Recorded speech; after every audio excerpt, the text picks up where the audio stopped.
नमस्कार, मी प्राध्यापक मुंगे सिद्धार्थ, राज्यशास्त्र विभाग कला विज्ञान माहिती महाविद्यालय बदलापूर या महाविद्यालयाच्या वतीने ज्या ऑनलाईन तासिका सुरुवात केलेल्या आहेत, या तासिकेमध्ये BA द्वितीय वर्षाच्या तृतीय सेमिस्टरच्या राज्यशास्त्राच्या या तासिकेचा अभ्यासक्रम सांगत असताना जो आपला 5वा पेपर आहे, भारतीय शासन आणि राजकारण. भारतीय शासन आणि राजकारण या पेपरबद्दल आपण माहिती बघणार आहोत. भारतीय शासन आणि राजकारण. मित्रो, भारतीय शासन आणि राजकारण या पेपरचा अभ्यास करत असताना यामध्ये द्वितीय वर्षाच्या विद्यार्थ्यांसाठी खऱ्या अर्थाने हा जो पेपर ठेवलेला आहे हा पूर्णतः एक संविधानाचा संवैधानिक भाग आहे.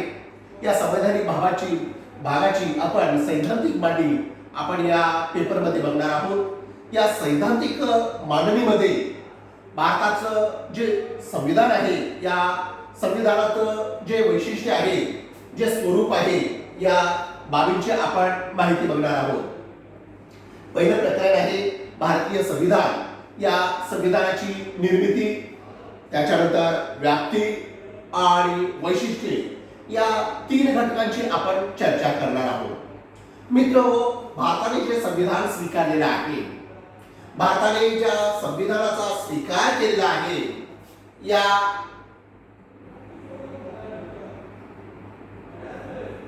संविधानाची माहिती आजच्या तासिकेत आपण पाहणार आहोत. मग भारतीय संविधान, भारताचे संविधान याला भारताची राज्यघटना सुद्धा म्हणतात, भारतीय राज्यघटना म्हणतात. या राज्यघटनेचा एक सैद्धांतिक अभ्यास करत असताना, एक सैद्धांतिक दृष्टिकोनातून विवेचन करत असताना, या संविधानाला जे सैद्धांतिक रूप प्राप्त झालेलं आहे त्याची आपण उकलन करत असताना मला विद्यार्थ्यांना असं सांगावंसं वाटतं की हे संविधान आपण का स्वीकारलो, या प्रश्नाचा पहिल्यांदा आपण उत्तर शोधलं पाहिजे. हे संविधान स्वीकारण्याची गरज काय होती याचा शोध या विद्यार्थ्यांनी घेतले पाहिजे. हे संविधान स्वीकारण्याची तीच योग्य वेळ होती का, या सुद्धा प्रश्नाचा विद्यार्थ्यांना अभ्यास केला पाहिजे. या संविधानाचा स्वीकार करत असताना, केल्यानंतर भारताची खरंच प्रगती झाली आहे का, या सुद्धा प्रश्नांची चर्चा जर आपण आजच्या तासिकामध्ये केली तर आपल्याला असं जाणवल की भारतीय संविधान हे सैद्धांतिक नसून वास्तविक दृष्टिकोनातून जीवनाची एक संजीवनी आहे असा आपल्याला भासलं पाहिजे.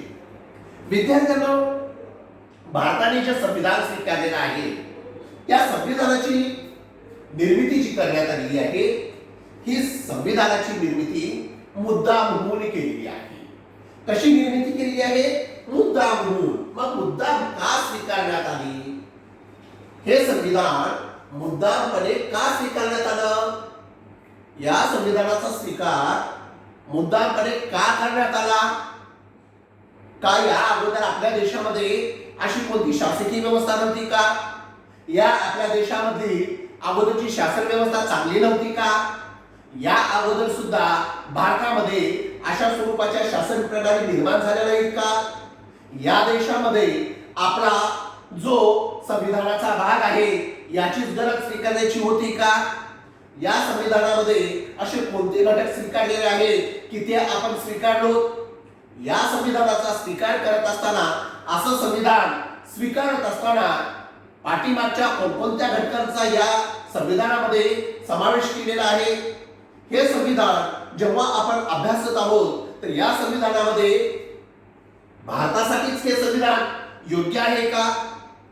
तर अशा प्रश्नांचा जेव्हा तुम्ही अभ्यास करताल तेव्हा आपण जाणवतं की भारत हा एक देश आहे. भारत हा एक संविधानाची स्वीकृती करणारा देश आहे. संविधानाची स्वीकृती करणारा हा भारत एकमेव देश नाहीये, तर 20व्या शतकामध्ये अनेक देश निर्माण होत होते.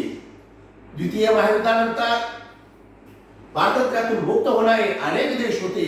आशिया खंड, युरोप खंड, त्याच्यानंतर दक्षिण आफ्रिका खंड. या खंडातून दुसऱ्या महायुद्धाच्या नंतर जी सामाजिक, राजकीय, आर्थिक आणि सांस्कृतिक परिस्थिती निर्माण झाली होती, या परिस्थितीतून प्रत्येक देशाला एक संहिता पाहिजे होती, एक शासन संहिता पाहिजे होती. आणि ही संहिता स्वीकारण्यासाठी वेगवेगळ्या देशांनी वेगवेगळ्या पद्धतीचा अवलंब करत होते. या अगोदरचा जर आपण भारत पाहिला तर भारत हा सुजलाम सुफलाम होता. म्हणजेच भारत कसा होता? सुजलाम सफलाम होता. म्हणजेच या भारताचा जो उज्ज्वल विकास आहे, भारताची जी उज्ज्वल परंपरा आहे, ही इतिहासामध्ये गणली जाते. मग इतिहासामध्ये जेव्हा या भारताचा उल्लेख केला जातो, मग 1950 मध्येच संविधान का स्वीकारतो?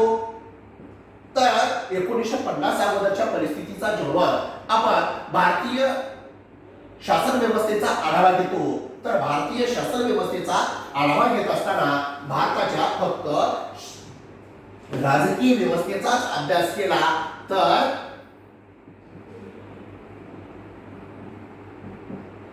भारतीय संविधान समजू शकत नाही. मग काय करावं लागेल? भारताच्या सामाजिक, राजकीय, आर्थिक, सांस्कृतिक, शैक्षणिक आदी जे घटक आहेत, या घटकांची आपण उकल केली पाहिजे.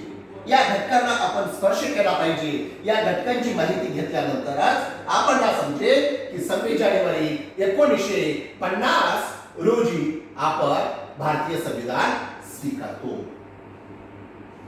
मग 1950 अगोदरची जेव्हा आपण भारताच्या सामाजिक, शैक्षणिक, सांस्कृतिक, आर्थिक आदी घटकांची माहिती बघतो, तर भारत हा एक प्रकारे विविधतेने नटलेला देश दिसून येतो.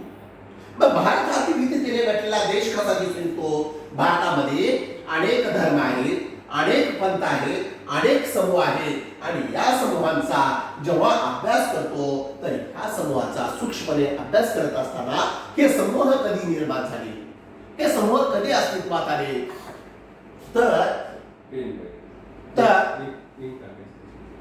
तर या समूहांचा अभ्यास करत असताना आपणला असं जाणवतं की भारतातील हे समूह एकाच काळामध्ये निर्माण झालेले नाहीये. हे समूह एकाच घटकातून निर्माण झालेले नाहीये. या समूहाला अनेक वर्ष गेलेले आहेत, हजारो वर्षांचा कालखंड गेलेला आहे आणि हजारो वर्षांच्या कालखंडानंतर भारत हा सभ्यतेकडे वळलेला आहे. म्हणजे भारत हा सभ्यतेकडे वळत असताना जे मनुष्य प्रगती केली आहे ही यथोचित प्रगती आहे. मानवाची जी प्रगती आहे ही अद्वितीय आहे. परंतु या प्रगतीला जे ज्ञानपट लागलेले आहे, हे वेगवेगळे जे समूह आहेत, हे वेगवेगळे संस्था आहेत, या संस्थांतले जे प्रतिनिधी आहेत, या संस्थांतील प्रतिनिधींनी याला आडकाठी लावली आहे. याचा विकास थांबवण्याचा प्रयत्न केलेला आहे, तरी सुद्धा हा विकास थांबलेला नाही. आणि जेव्हा आपण 26 जानेवारी 1950च्या अगोदरच्या सामाजिक, राजकीय, सांस्कृतिक, आर्थिक, शैक्षणिक परिस्थितीचा अभ्यास करतो, तर आपल्याला दिसून येतं की वैदिक कालखंड हा भारतीय समाज व्यवस्थेचा एक प्रकारे विकासाचा आरसा होता. मग या वैदिक कालखंडामध्ये मनुष्य जीवन जो जगत होता, हा कशा पद्धतीने जीवन जगत होता? मग वैदिक काळातच आपण का म्हणतो? तर वैदिक काळामध्ये जी ग्रंथ रचना झालेली आहे, ज्या ऋचा मंत्र तयार झालेल्या आहेत, त्या ऋचा किंवा मंत्राद्वारे आपण भारताच्या समाज व्यवस्थेचा, भारताच्या अर्थव्यवस्थेचा, भारताच्या सांस्कृतिक व्यवस्थेचा अभ्यास करू शकतो. म्हणजेच मनुष्य या ठिकाणी ज्या पद्धतीने राज्य निर्माण होतं, हे राज्य निर्माण होत असताना एक मानवाने जो विशिष्ट असा दर्जा प्राप्त केलेला आहे, हा दर्जा वैदिक काळामध्ये आपण अभ्यासतो. म्हणजेच मनुष्याचे जे स्नेहाचे संबंध होते, मनुष्याचे जे प्रेमाचे संबंध होते, मनुष्याचे जे सहकार्याचे संबंध होते, हे सहकार्य, प्रेम, सदाचार आणि एक प्रकारे विश्वास हे जे संबंध होते वैदिक काळामध्ये मनुष्याची होते. म्हणजे मनुष्य हा जीवन जगत असताना खूप चांगल्या आणि आनंदी पद्धतीने जीवन जगत होता. आनंदी आणि चांगल्या पद्धतीने जीवन जगत असताना वैदिक काळामध्ये मनुष्य एक प्रकारे आर्थिक प्रगतीकडे सुद्धा वाटचाल करत होता. मग आर्थिक प्रगतीकडे कसा वाटचाल करत होता? मनुष्याच्या आर्थिक प्रगतीच्या वाटचालीचा अभ्यास करत असताना मनुष्याने वेगवेगळ्या साधनांचा वापर करून तो आपली प्रगती निर्माण करत होता. मग ही प्रगती कशी केली? ही प्रगती करत असताना त्याने वेगवेगळे साधने घेतलेली आहेत. वेगवेगळे साधने घेत असताना त्याने तो शोध लावलेला आहे की या प्राण्यांचा आपण या साधनांसाठी वापर करू शकतो. मग तो एका विशिष्ट भूप्रदेशात वास्तव्य करत होता.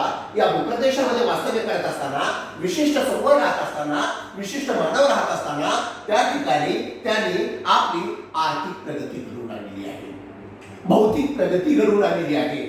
मग आर्थिक आणि भौतिक प्रगती म्हणजे काय? पहा विद्यार्थ्यांनो, जेव्हा भारतीय समाज व्यवस्थेचा आपण अध्ययन करतो, या समाज व्यवस्थेमध्ये जो मानव जगतो, हा मानव जगत असताना तो स्नेहाने प्रेमाने सहकार्याने समन्वयाने जीवन जगतो आणि सहकार्याने जीवन जगत असताना तो पुढच्या स्टेप मध्ये येतो की आपली जी जीविका आहे, आपलं जे जीवन आहे, हे जीवन जगण्यासाठी तो आर्थिक घटकाचा अवलंब करतो. आर्थिक घटकामध्ये तो भौतिक घटक निर्माण करतो. भौतिक घटक म्हणजे कोणते? तो निवासाची व्यवस्था करतो. निवासाची व्यवस्था करत असताना भारताची जी हडप्पा संस्कृती आहे, सिंधू संस्कृती आहे, द्रविड संस्कृती आहे, या संस्कृत्या आज सुद्धा जगामध्ये सर्वात श्रेष्ठ अशा समजल्या जातात. आणि या संस्कृत्या कधीच्या आहेत? या संस्कृत्या वैदिक काळातल्या आहेत. म्हणजे मनुष्याची जी विकासाची प्रक्रिया आहे, ही विकासाची प्रक्रिया आपण अभ्यासत असताना वैदिक काळातील मनुष्य हा प्रत्येक गोष्ट आपल्या पद्धतीने जीवन जगत होता. तो खूप आनंदी आणि संयमी जीवन जगत होता. विश्वासाच्या नात्यातून तो आपलं जीवन जगत होता. आणि जीवन जगत असताना त्यांनी जे ऋचा मंत्र रचलेले आहेत, हे रचत असताना त्यांनी अध्ययन केलेलं आहे. हे करत असताना यामध्ये स्त्री आणि पुरुष हा भेद बिलकुल ठेवला नाही.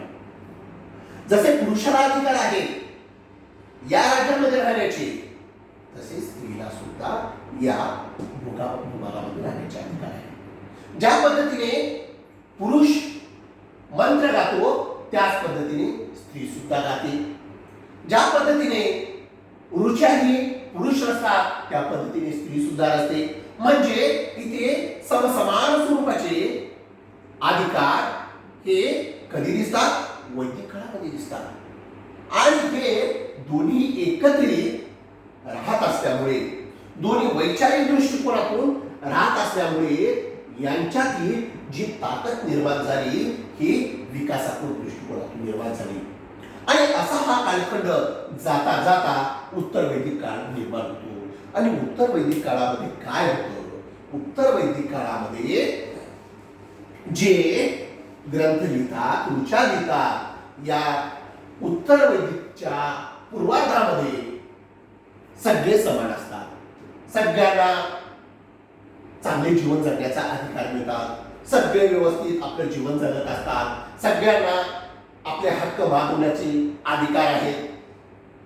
कर्तव्य आहे की आपण हे केलं पाहिजे, आपण हे करायला पाहिजे. हे आपली भूमी आहे, हे आपले दैवत आहे, हे आपली मातृभूमी आहे. आणि अशा प्रकारचे जे विचार उदयास होत होते, या विचारांची ज्या वेळेस विभागणी होऊ लागली, म्हणजेच द्वंद्व निर्माण होऊ लागलं, या द्वंद्वातून, या संघर्षातून, या युद्धातून आणि या वाईट स्थितीतून या राज्यामध्ये खऱ्या अर्थाने एक प्रकारे उत्तर वैदिक काळामध्ये मनुष्यात वाद निर्माण झाले. मनुष्यामध्ये वाद निर्माण होत असताना जे ऋचा रचल्या जात होत्या यांना एक प्रकारे संहितेचे स्वरूप लागलं. आणि हे संहिता लिहित असताना या ठिकाणी जे वैदिक काळामध्ये वर्ग तयार होते, वर्ण तयार होते, या वर्णांना स्थिर असं जे स्वरूप प्राप्त झालं, ज्यामध्ये ब्राह्मण, क्षत्रिय, वैश्य आणि शूद्र हे 4 वर्ण वैदिक काळामध्ये निर्माण झाले. हे 4 वर्ण भारतीय समाज व्यवस्थेचे अंग बनले आणि अंग बनत असताना ह्या 4ही समुदायातून भारतीय समाज व्यवस्थेचा विकास होऊ लागला. हे वैदिक काळामध्ये 4 वर्ण निर्माण झाले. हे 4 वर्ण निर्माण झाल्यानंतर ब्राह्मण त्याला म्हणलं जात होतं जो ज्ञानी आहे, क्षत्रिय त्याला म्हणलं जात होतं जो युद्धामध्ये एक प्रकारे तरवेज आहे, वैश्य त्याला म्हणलं जात होतं जो व्यापार करतो आणि शूद्र त्याला म्हणलं जातं या तिन्ही वर्गांची सेवा करणारा शूद्र हा एक वर्ग निर्माण झाला होता. आणि अशा पद्धतीने ही सिस्टम ही चातुर्वर्ण व्यवस्था वैदिक काळामध्ये उदयास आली. परंतु वैदिक काळामध्ये ही व्यवस्था जी निर्माण झाली होती ही व्यवस्था आपल्या कर्मावर आधारित होती. कशावर? कर्म. काम करत असताना या वैदिक काळामध्ये असं ठरवण्यात आलं की आपण 4 वर्ग निर्माण करू आणि 4 वर्ग निर्माण केल्यानंतर प्रत्येक वर्गाला प्रत्येक वर्गामध्ये प्रवेश करण्याची संधी देण्यात आली. मित्रांनो, आता लक्षात घ्या, वैदिक काळ हा जो आहे वैदिक काळामध्ये हे समाजाचे 4 अंग आहेत आणि या 4 अंगानुसार या संपूर्ण भारतीय समाज व्यवस्थेचा, भारतीय राजकीय व्यवस्थेचा, भारतीय आर्थिक व्यवस्थेचा विकास होत आहे. आणि जेव्हा हे 4 अंग निर्माण होतात यामध्ये हे कर्म आहे, म्हणजे ज्याला जे काम जमलं ते काम तो करू शकतो. उदाहरणार्थ शूद्र व्यक्ती ज्ञानाचं जर काम करत असेल तर तो ब्राह्मण होऊ शकतो. ब्राह्मण व्यक्ती जर तो सेवेसाठी पात्र असेल तो शूद्र होऊ शकतो. क्षत्रिय व्यक्ती हा वैश्य होऊ शकतो किंवा वैश्य व्यक्ती ब्राह्मण होऊ शकतो. अशी जी प्रिन्सिपल सिस्टम वैदिक काळामध्ये निर्माण झाली होती ही वैदिक काळातील सिस्टम उत्तर वैदिक काळामध्ये ही बंदिस्त स्वरूपात निर्माण झाली. म्हणजेच जे ग्रंथ उदयास येत होते हे ग्रंथ एक प्रकारे या 4ही वर्णाला बंदिस्त ठेवले. म्हणजेच ब्राह्मणाने ब्राह्मणाचं काम करावे, क्षत्रियाने क्षत्रियाचं काम करावे, वैश्याने वैश्याचं काम करावे, शूद्राने शूद्राचं काम करावे. जेव्हा उत्तर वैदिक काळामध्ये शेवटच्या खंडामध्ये अशी परिस्थिती निर्माण झाल्यानंतर जेव्हा हजारो वर्ष जातात तेव्हा असं जाणवू लागलं की ब्राह्मण खूप छान काम करत आहे, क्षत्रिय खूप छान काम करत आहे, वैश्य समाजामध्ये चांगले काम करत आहे आणि शूद्र समाजाची सेवा चांगली करत आहे. परंतु हे ज्या राज्यामध्ये अशा प्रकारची व्यक्ती होती हे व्यक्ती अनेक वर्षानंतर असं समाजामध्ये दिसून येऊ लागलं की हा व्यक्ती या व्यक्तीवरती अन्याय करतो, या व्यक्तीवरती अन्याय करतो, या व्यक्तीवर अन्याय करतो. परंतु हा व्यक्ती या व्यक्तीवर अन्याय करत नाही, हा व्यक्ती या व्यक्तीवर अन्याय करत नाही, हा व्यक्ती या व्यक्तीवर अन्याय करू शकत नाही. जो सामाजिक दर्जा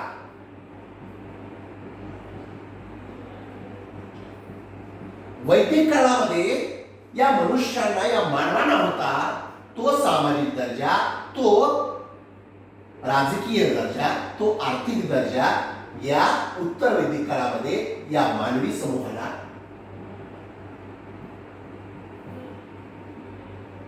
भेटत होती. आणि म्हणून तेव्हा ही सिस्टम इतकी स्ट्रॉंग होऊ लागली की या सिस्टम नुसार एक प्रकारे भारत हा देश विकसित होऊ लागला. मग यामध्ये जेव्हा आपण वैदिक काळाचा अभ्यास करतो तर वैदिक काळामध्ये या वाद संवाद परंपरेमध्ये जोही जिंकत होता, जोही तीक्ष्णपणे किंवा चलाखीने किंवा चांगल्या पद्धतीने वाद संवाद करत होता त्याला एक प्रकारे ज्ञानी म्हणलं जात होतं. परंतु जेव्हा मनुष्य या 4 वर्गामध्ये बंदिस्त झाला तेव्हा त्याची बौद्धिक कुवत ही कमकुवत ठरू लागली. म्हणजेच इथला व्यक्ती हा उच्चवर्णीय होत नव्हता आणि ही उच्चवर्णीय किंवा वर्णीय ही एक प्रकारे वेगवेगळ्या समूहाने ओळखली जाऊ लागली. मग या वर्ण व्यवस्थेनुसारच भारतामध्ये जाती व्यवस्था निर्माण झाली. मग या जाती व्यवस्थेनुसारच एक प्रकारे समाज व्यवस्था निर्माण होऊ लागली. या आश्रम व्यवस्थेनुसार वर्णव्यवस्था निर्माण झाली. या आश्रम व्यवस्थेनुसारच वर्णव्यवस्थेतून जातीय संरचना निर्माण झाली आणि ही जात प्रत्येक गावामध्ये प्रत्येक समूहामध्ये विशिष्ट अशा समुदायाला मोठं बनवू लागली. पण भारतातील कोणतंही गाव असेल प्रत्येक गावामध्ये एक प्रकारे अशा स्वरूपाची संरचना आपल्याला बघायला दिसून येते. आणि ही संरचना जेव्हा निर्माण झाली मग या संरचनेचा इफेक्ट भारतीय सामाजिक राजकीय आणि सांस्कृतिक आर्थिक आदी घटकावरती होऊ लागला. आणि हे होत असताना मग या उत्तर वैदिक काळामध्ये ठरवण्यात आलं की ब्राह्मण फक्त ज्ञानाचं काम करेल, तो क्षत्रिय होऊ शकत नाही, वैश्य होऊ शकत नाही, शूद्र होऊ शकत नाही, किंवा वैश्य हा ब्राह्मण होऊ शकत नाही, तो ज्ञानी होऊ शकत नाही, फक्त त्याने अजीवन व्यवसाय केला पाहिजे. यामुळे व्यक्तीच्या बौद्धिक विकासाची जी ही असते ती वृद्धी होते, ती वृद्धी होत नव्हती. आणि अशा परिस्थितीमध्ये मानवाने काय केलं तर मानवाने सर्वात महत्वाचा निर्णय घेतला की आपण काय करायचं. मग हे संघर्ष करू लागले. परंतु जे विशिष्ट अशा समूहाची व्यक्ती होती त्या अन्यायाला त्या अत्याचाराला बळी पडत गेले. आणि बळी पडत पडत हा जो समुदाय होता हा समुदाय आपल्या हक्कापासून आपल्या न्यायापासून आणि आपल्या जीवित मूलभूत अधिकारापासून तो वंचित राहू लागला. आणि वंचित राहिल्यानंतर गावागावामध्ये द्वेष निर्माण होऊ लागले, गावागावामध्ये संघर्ष निर्माण होऊ लागले. आणि असं जीवन जगत असताना या देशामध्ये अनेक धर्मग्रंथ उदय आले. मग त्यामध्ये महाभारत आहे, रामायण आहे, कौटिल्याचा अर्थशास्त्र हा ग्रंथ आहे, भगवद्गीता आहे, मनुस्मृती आहे. हे जे ग्रंथ निर्माण झाले या ग्रंथातून एक प्रकारे भारतीय समाज व्यवस्थेवरती वर्णव्यवस्थे आणि जाती व्यवस्थेवरती वर्चस्व निर्माण झालं. आणि महाभारत रामायण त्याच्यानंतर भगवद्गीता ही एक प्रकारे आपल्या आध्यात्मिक ग्रंथातून आपल्या ग्रंथातून त्यांनी सांगितलं की राजा कसा असावा. मग भगवद्गीतामध्ये जी हे सांगितले शांती पर्व भाग सांगितलेला आहे, याच्यामध्ये राज्याचा उल्लेख करण्यात आलेला आहे. त्याच्याप्रमाणेच आपण जेव्हा कौटिल्याचा अर्थशास्त्र ग्रंथ बघतो तर यामध्ये जी दंडनीती सांगितलेली आहे या दंडनीतीचा आपण अभ्यास केला तर भारतीय समाज व्यवस्थेमध्ये एक प्रकारे अशा प्रकारे वर्णव्यवस्था जाती व्यवस्था हे समूह होते. मग या समूहाला खऱ्या अर्थाने विरोध करण्याचा किंवा हे जे समूह होते जात होती वर्ण होते याला विरोध करण्याचा पहिल्यांदा जर प्रयत्न केला असेल तर ते गौतम बुद्धाने केले. त्यांनी वेगवेगळे जे ग्रंथ तयार होते वेगवेगळे जे शासन उदय असत होते या शासनाचा अभ्यास करत असताना त्यांनी सांगितले की आपण सर्व एक आहोत, आपण मानवी मूल्यांचा विचार केला पाहिजे. त्याने अहिंसात्मक तत्व सांगितले, अनेक विचार सांगितलेले आहेत. परंतु हे सांगत असताना त्यांनी शांततेचा पुरस्कार करण्यासाठी सांगितले. परंतु या तत्वांचा कालखंड जवळपास 1000 वर्ष निर्माण झाला. 2500 वर्षापासून ते जवळपास मध्ययुगीन कालखंडापर्यंत गौतम बुद्धांच्या बौद्ध धर्माचा प्रसार आणि प्रचार होऊ लागला. याचा विकास निर्माण करण्यासाठी अशोक सम्राट यांनी सुद्धा महत्वाचं योगदान दिलेलं आहे. परंतु इथेच हे थांबलं नाही. परंतु ज्यानंतर भारतामध्ये मनुस्मृती उदयास आली, मनुस्मृती उदयास आल्यानंतर या मनुस्मृतीमध्ये असं नियम बनवण्यात आलं की जेव्हा महाभारत रामायण किंवा कौटिल्याचा अर्थशास्त्र या तिन्ही महत्वपूर्ण ग्रंथाचा आपण अभ्यास करतो तर या ग्रंथामध्ये ब्राह्मण क्षत्रिय वैश्य आणि शूद्र हे जे 4 वर्ण सांगितले आहेत या 4 वर्णांच्या घटकांचा अभ्यास करत असताना त्यांनी प्रत्येकाला संधी दिली होती की तो आपल्या आपल्या तत्वानुसार राज्य करावा. बघा रामायणामध्ये क्षत्रियच राजा दाखवलेला आहे, महाभारतामध्ये क्षत्रियच राजा दाखवलेला आहे, वैश्य व्यवसाय करणारा दाखवला आहे, शूद्र हा सेवा करणारा दाखवला आहे. परंतु जेव्हा भारतामध्ये चुंगनुसार पुष्यमित्र चुंगनुसार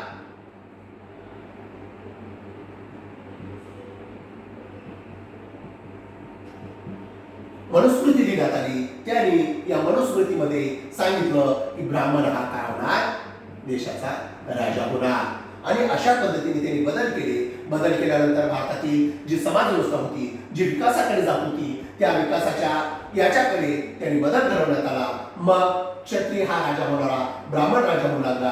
परंतु हे तिन्ही घटक एक प्रकारे सेवा करू लागले आणि सेवा करत असताना मनुस्मृती हा ग्रंथ भारतीय समाज व्यवस्थेला पूर्णपणे बंदिस्त करण्याचा, पूर्णपणे खिळखिळ करण्याचा प्रयत्न करू लागली. आणि अशा मनुस्मृतीला विरोध करण्याचा प्रयत्न कोणीच केला नाही. आणि या मनुस्मृतीने जे ठरवलेले जे नियम होते त्या नियमानुसारच 20व्या शतकापर्यंत भारतीय समाज व्यवस्था उदयास येत होती. मग ही समाज व्यवस्था जेव्हा भारतामध्ये निर्माण होत होती, या समाज व्यवस्थेचा अभ्यास करत असताना प्रथमतः जाणवला पाहिजे की भारतामध्ये वास्को द गामा पासून ते इंग्लंड पर्यंतचे जे व्यक्ती परकीय देशामधून आक्रमण करत होते, त्या आक्रमणामधून जो भारताचा जो विकास आहे तो विकास कसा झाला. मग हे परकीय व्यक्ती भारतात आल्यानंतर भारताचा विकास घडवले की भारतावरती राज्य निर्माण केले, या सगळ्या गोष्टींचा अभ्यास आपण पुढच्या दशकामध्ये करणार आहोत. ओके.